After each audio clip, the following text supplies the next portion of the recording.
So in this video we are solving problem 48 from Randall's Night.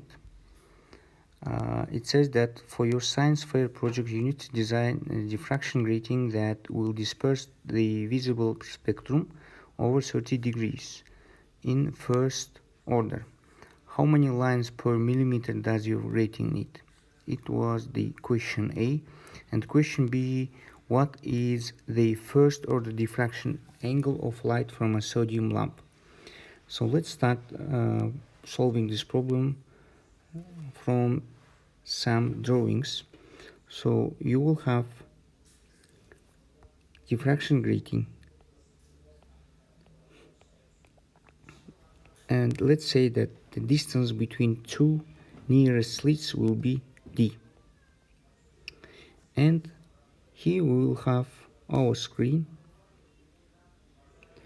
and when the white light passes through this diffraction grating, it will create diffraction pattern.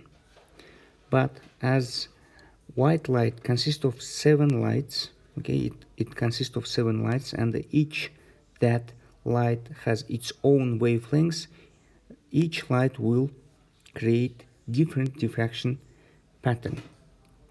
So we know that from the formula of diffraction grating that says that D multiplied by sine theta is equal to m lambda. We can say that sine theta depends on lambda.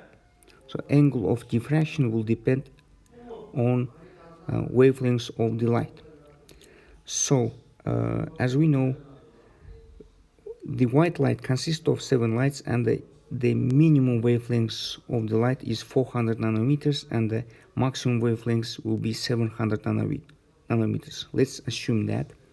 So what we will see here, we will see the light, white light, passing through this diffraction grating, and each light will diffract to different angle, and we will see here this kind of diffraction pattern. For example, let's say this is our first maximum. This is our first maximum, and what is this problem asking us is that how many lines per millimeter do we need to have this kind of diffraction grating that will allow or disperse the visible spectrum over 30 degrees. Now let's see, this is our center. So here we will have our central maxima, but this line, this grating or fringe will be just white light, because each light will have here its own central maxima, and as we know that the white light consists of 7 lights, it will create only white light. Now we can say that to have diffraction grating over the first order diffraction grating over 30 degrees, we need to this violet color to be at 30 degrees. So this angle should be at 30 degrees. Let's call it angle theta violet. So the violet light will have the wavelengths of lambda minimum, and when we find the how many gratings do we need, and when we are saying that the violet color has 30 degrees first maxima, we can say that all the spectrum will be over 30 degrees. Now let's write some formulas. So the formula will be the same, D multiplied by sine theta violet is equal to m lambda. But as m is equal to 1, so we can say that D multiplied by sine theta 1 is equal to just lambda. from this equation we can find D. Let's find D. D will be equal to lambda violet. Here we should say that this is the wavelength of violet color, divided by sine theta 1. Angle theta 1 is equal to 30 degrees.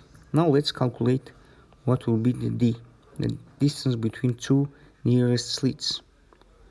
So wavelength of the violet color is 400 nanometers. It will be 400 multiplied by 10 power of minus 9 meters divided by sine 30 degrees. So let me calculate that.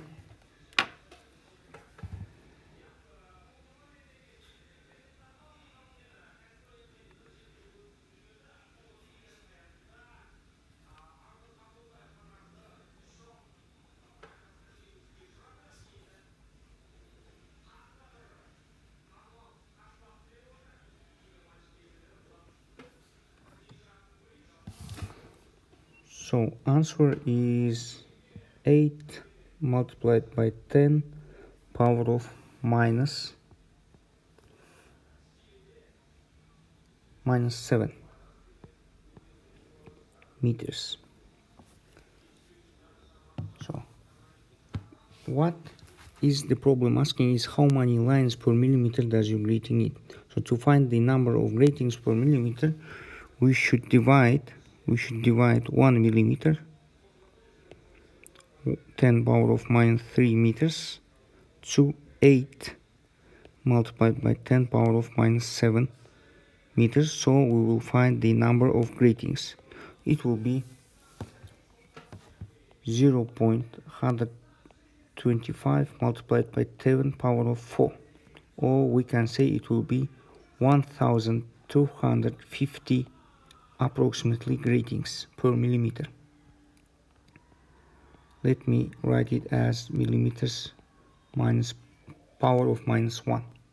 So we will need 1250 gratings per millimeter to have visible spectrum over 30 degrees in first order. In the next video we will solve part B of this problem. Thank you for your attention.